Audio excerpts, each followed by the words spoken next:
O geólogo está trabalhando no meio do deserto quando, do nada, ele começa a ter um comportamento estranho. Fala pessoal, Carol na área, trazendo mais um vídeo aqui no canal. Todas as semanas eu trago esse tipo de conteúdo aqui para vocês, casos criminais resolvidos, aqueles que ainda são um mistério. Então se você gosta desse tipo de conteúdo, já se inscreve aqui no canal, deixa um like nesse vídeo que isso ajuda muito, deixa um comentário também, compartilha o vídeo com os amigos e não esquece de ativar o sininho de notificações.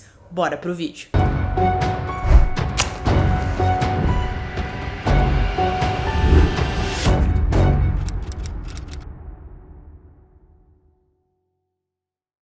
Daniel Robinson nasceu em 14 de janeiro de 1997. Ele nasceu sem parte de seu antebraço direito, mas isso nunca o impediu de realizar as coisas que queria. Ele vinha de uma família muito unida, composta pelos seus pais e mais 4 irmãos. Quando estava na escola, ele se destacou jogando futebol e aprendeu a tocar trompete. Seus pais nunca o trataram de maneira diferente dos outros irmãos, então ele cresceu aprendendo a fazer tudo o que qualquer outra pessoa pudesse fazer. Sua deficiência nunca o atrasou. Daniel foi descrito como um garoto feliz, apaixonado pela vida e pela aventura. Quando as pessoas dizem ele iluminou uma sala com seu sorriso, eles estavam falando de Daniel. Depois da escola, ele decidiu se tornar um geólogo. Pouco depois de terminar os estudos, ele foi contratado por uma empresa para trabalhar com eles como geólogo de campo em Phoenix, no Arizona. Nessa função, ele trabalharia em vários locais remotos no deserto. Foi a oportunidade perfeita para Daniel, porque combinava com tudo que ele gostava, principalmente em ficar ao ar livre. Sua família estava muito feliz com o rumo que a vida de Daniel estava tomando, e eles sempre faziam o possível para permanecerem juntos. Sua irmã morava na mesma cidade que ele, e embora seus pais morassem em outro estado, ele mantinha uma comunicação próxima, conversando com eles pela internet. No dia 23 de junho de 2021, Daniel passou a manhã fazendo trabalho de campo no deserto com outro colega de trabalho, chamado Kenneth. Ele chegou ao local de trabalho por volta das 9 horas da manhã, mas estava chovendo naquele dia, então eles tiveram que esperar o tempo melhorar para poder começar o trabalho. Esta foi a primeira vez que Daniel e Kenneth se conheceram e trabalharam juntos. Mas Kenneth disse mais tarde que Daniel estava agindo de uma forma estranha, mesmo que ele não o conhecesse tão bem. Ele estava dizendo coisas que não faziam muito sentido. Bom, o Daniel perguntou ao Kenneth se ele queria descansar um pouco em casa. O Kenneth achou aquilo muito estranho, porque eles tinham começado o trabalho há pouco tempo, ninguém estava cansado ainda. O Kenneth disse que não, e o Daniel simplesmente não falou mais nada, entrou em seu carro, que era um Jeep, e simplesmente saiu. Curiosamente, ele não seguiu pela mesma estrada que havia percorrido para chegar ao local. Ele seguiu no sentido totalmente oposto, sem dar qualquer indicação de aonde estava indo. O caminho que ele estava seguindo não era o caminho para sair do deserto. Ele estava indo basicamente para o meio do nada, para um local ainda mais remoto. Como Daniel não voltou ao local, Kenneth contatou o gerente do projeto para avisá-lo do que tinha acontecido e que Daniel tinha simplesmente desaparecido no meio do trabalho. Já tinha passado praticamente o dia inteiro quando o gerente foi avisado, e ninguém o tinha visto desde que ele havia saído naquela manhã. Ele também não respondia a nenhuma ligação ou mensagem no seu celular. Kenneth tentou encontrá-lo perto do local de trabalho, entrando em seu carro e seguindo na mesma direção que o jovem foi visto naquela manhã, mas ele não teve sorte. O comportamento de Daniel era incomum e não típico dele. Seu local de trabalho começou a ligar para sua família para saber se eles tinham notícias de Daniel, mas ninguém sabia de nada. A irmã de Daniel foi até o seu apartamento e notou que a porta estava trancada, as luzes estavam desligadas e o seu Jeep não estava no estacionamento. Então, ela concluiu que o seu irmão nunca voltou para casa. Seu pai então decidiu que estava na hora de registrar Daniel como uma pessoa desaparecida. Uma busca foi realizada na área onde Daniel foi visto pela última vez e na direção em que ele partiu. Esta é uma área onde ninguém gostaria de se perder. As temperaturas podem ficar extremamente altas, mas o problema não é só o calor. Existem cobras venenosas no local, O terreno é rochoso e acidentado, e quilômetros de nada. Depois de horas procurando por qualquer pista sobre o que aconteceu com Daniel, os investigadores tiveram que encerrar a busca antes que anoitecesse e, é claro, tornasse a busca ainda mais difícil e muito perigosa. A polícia não sabia o que dizer para a família, então eles pediram aos familiares para ficarem atentos às redes sociais de Daniel, caso ele ficasse online ou alguma pista aparecesse. Quando David, o seu pai, foi ao Instagram de Daniel no dia seguinte ao seu desaparecimento, ele viu algo muito estranho. O pai olhou o perfil do filho e não tinha absolutamente nada. Todas as fotos do Daniel foram excluídas ou foram arquivadas. Então o pai ficou pensando, bom, por que ele faria isso? Ou será que foi ele mesmo que fez? Então o pai pensou, bom, será que o meu filho foi sequestrado e essa pessoa acabou deletando ali, arquivando as fotos? Realmente era algo muito estranho. Mas essa não foi a única coisa estranha que foi revelada nos dias seguintes ao desaparecimento de Daniel. Ao conversar com seus amigos e familiares, a polícia descobriu que recentemente ele conheceu uma jovem por meio de seu outro trabalho, tipo um bico que ele fazia, num site chamado Instacart. É tipo um aplicativo que faz com que os motoristas de entrega contratados recolham coisas como mantimentos para seus usuários. Durante uma dessas entregas, Daniel conheceu uma jovem e eles se deram muito bem. Ele foi convidado para entrar, onde os dois conversaram um pouco. Eles trocaram números de celular, trocaram mensagens, até que essa mulher disse que o Daniel começou a agir de forma inadequada. Segundo essa mulher, Daniel começou a aparecer na casa dela sem ser convidado. Aconteceu com tanta frequência que ela teve que pedir para ele ficar longe. Daniel também teria dito a essa jovem que a amava, apesar de conhecê-la há tão pouco tempo. Ele também enviou uma mensagem de texto estranha para ela, um dia antes de desaparecer. Ele disse o seguinte: "O mundo pode melhorar, mas terei que aproveitar todo o tempo que puder. Ou te verei de novo, ou nunca mais te verei." A mensagem é muito estranha e ninguém conseguia explicar exatamente o que ele queria dizer com aquilo. Mas a única coisa que sabemos é que um dia depois ele desapareceu. David, que falava com ele semanalmente e sentia que tinha um relacionamento bastante aberto e honesto com seu filho, também sentia que algo estava muito errado. Daniel era tipicamente um cara muito feliz e otimista, mas nas semanas anteriores ao seu desaparecimento, algo parecia estar incomodando. Infelizmente, ele nunca compartilhou com o pai exatamente o que estava acontecendo. As buscas pelo geólogo continuaram, incluindo 4 buscas terrestres e 2 buscas aéreas. Mas nos primeiros dias nada foi encontrado. Só quase um mês depois, em 19 de julho. Um fazendeiro encontrou o jipe de Daniel caído em uma ravina e a apenas alguns quilômetros de seu local de trabalho. Ele tombou do lado do passageiro e causou danos significativos ao veículo.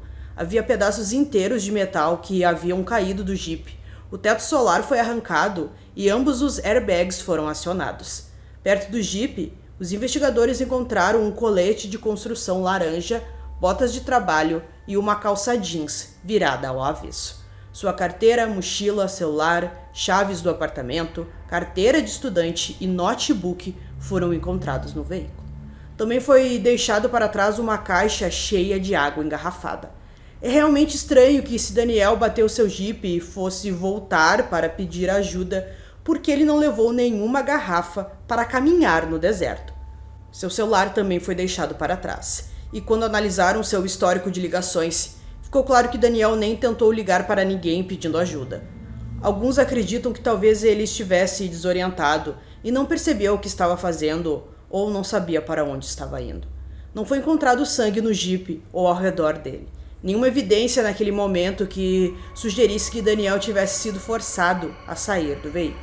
Então a polícia afirma que não acredita que este seja um caso que envolva um crime. Isso, é claro, não agradou o David, especialmente quando o relatório da colisão voltou e notou que o Jeep parecia ter sido dirigido após os airbags terem sido acionados. Os dados mostraram que havia uma diferença de cerca de 18 quilômetros desde quando os airbags foram acionados e a distância percorrida pelo veículo. A velocidade do Jeep também aumentou logo antes do impacto, o que, segundo especialistas, pode indicar uma tentativa de subir pelo outro lado da ravina. Além disso, alguém tirou a chave de ignição pelo menos 40 vezes após o acidente, provavelmente na tentativa de ligar o veículo. David queria uma segunda opinião e decidiu contratar seu próprio especialista em colisões de veículos. De acordo com um especialista de acidentes e investigador particular chamado Jeff McGrath, depois que os airbags foram acionados, alguém ligou a ignição pelo menos 46 vezes, a mais de 18 km no carro, o que me diz que o carro foi rodado após o acidente. O lado pericial afirmou que os danos no Jeep não correspondiam ao terreno onde o acidente ocorreu. Havia tinta vermelha em um dos painéis, indicando que houve transferência de tinta de outro veículo, como se o carro tivesse batido em outro veículo.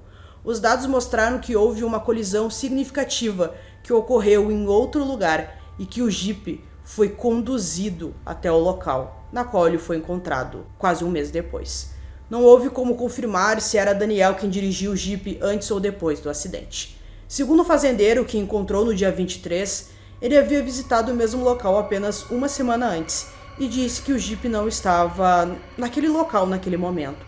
Então o Jeep foi transferido para essa ravina um mês depois do desaparecimento do Daniel, ou o fazendeiro simplesmente não viu que o carro estava ali, o que é meio difícil, porque era um carro grande, chamava a atenção, ainda mais as peças que estavam atiradas, então isso é muito estranho. Certamente foi suficiente para a família do Daniel suspeitar que algo criminoso poderia ter acontecido com ele. O investigador particular contratado pela família também descobriu o fato de que alguém esteve no quarto do Daniel depois que ele desapareceu. Essa pessoa vasculhou o armário dele e essa pessoa também usou o notebook dele, que já tinha sido devolvido pela polícia. Mais tarde, no mesmo mês, o Jeep de Daniel foi recuperado e um crânio humano foi encontrado logo ao sul de onde o Jeep estava na ravina. Através de testes, foi determinado que o crânio não pertencia a Daniel. Através de todas as buscas por Daniel que aconteceram desde o seu desaparecimento, mais restos humanos foram encontrados, para termos uma noção de que realmente as pessoas se perdem no deserto e que tragédias acontecem por lá. Infelizmente, para a família de Daniel Robinson, eles ainda não têm respostas. Eles sentiram que o caso do desaparecimento dele não foi tratado da maneira que devia, nem pela polícia e nem pela mídia. David tem sido uma parte importante dessa investigação e está determinado para saber o que aconteceu com seu filho. Embora a força policial e investigadora diga que não há evidências que sugiram que Daniel foi alvo de um crime, também não há evidências que sugiram o contrário. Neste momento é uma investigação de pessoa desaparecida até que seja encontrado algo que aponte para uma investigação criminal. A família de Daniel gostaria que isso mudasse. Eles acreditam que as circunstâncias que cercam seu desaparecimento são tão estranhas que justificam os recursos de uma investigação criminal. A família também criou uma página no site GoFundMe para ajudar a arrecadar doações para pegar outro investigador particular e uma petição também para manter o interesse no caso. David Robinson também criou um site para aumentar a visibilidade do desaparecimento do seu filho. Os pais de Daniel participaram de uma série exibida no Facebook para discutir o desaparecimento dele e também as dificuldades que eles enfrentaram ao trabalhar com os investigadores na busca por seu filho. David Robinson criticou o esforço feito para localizar seu filho pelas autoridades locais, alegando que ele fez mais na tentativa de localizar seu filho do que as próprias autoridades.